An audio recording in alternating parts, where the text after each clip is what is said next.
Hey everyone, this is Badkins510. I am starting to do a couple videos after several years of taking a break, but I still do have my 99 Mazda Miata and been driving it a bunch this summer to work. It's a lot of fun. No longer have my Ford Ranger pickup truck, but I have a 2014 Toyota 4Runner SR5. Absolutely love it. I had a Tacoma after the Ford Ranger and then upgraded to the 4Runner now that we have a young family. So anyways, I have picked up recently this little MX 650 Razor electric dirt bike, and I've been having a lot of fun with it lately, and it got me motivated to mess around with the electric EXR100 project that I purchased several years ago. Cool little update on these bikes is I recently bought some new batteries, some lithium polymer batteries. And I briefly mentioned earlier, I've been running 3 4-cell lipos in series to get 48 volts.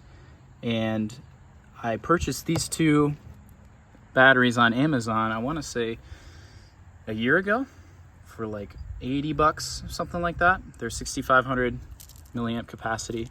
And I noticed recently that they are on sale on Amazon. So I picked up 2 sets of 2, and these one set costs like $61, something like that, before tax. So really good deal, like $31 for a 4-cell battery. So what I'm gonna do is wire up a second battery to run this guy and more permanently wire all of the wiring. So I bought some Traxxas connectors. That's what I run in my remote control trucks, and I have on all my batteries and chargers, so it just makes sense to go that route. But yeah, I'm gonna tie 3 of these together in series, very similar to this, and I will have 2 batteries, one for each bike, and I'll be able to run both at the same time, which is cool. And yeah, some little differences between these bikes, so it's cool to look at the differences. The Razor has been upgraded from 36 volts to 48 with this fast scooters kit.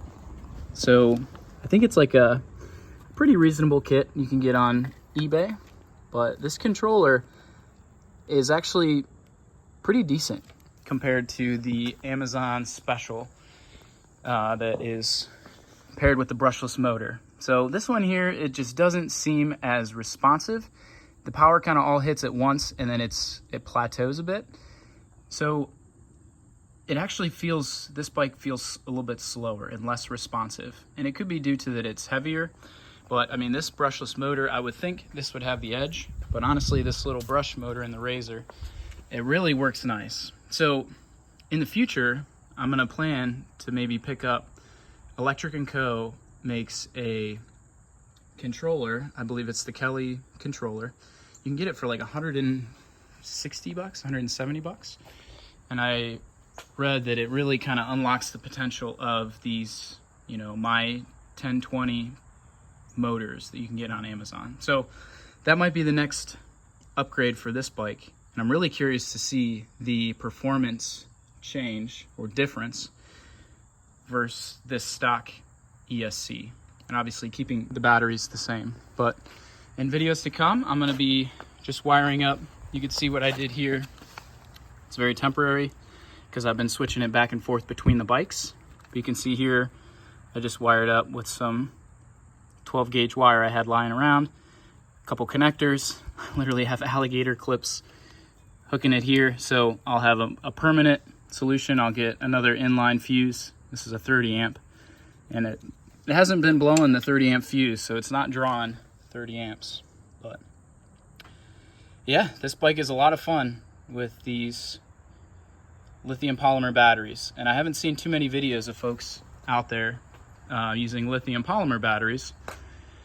It's a little more work. You got to charge the individual batteries, but I'm excited to see, and just it makes sense for me because I already had batteries. And I mean, I think for around $93 or so, I'll have another battery for the electric EXR100, and just excited to see how that works out.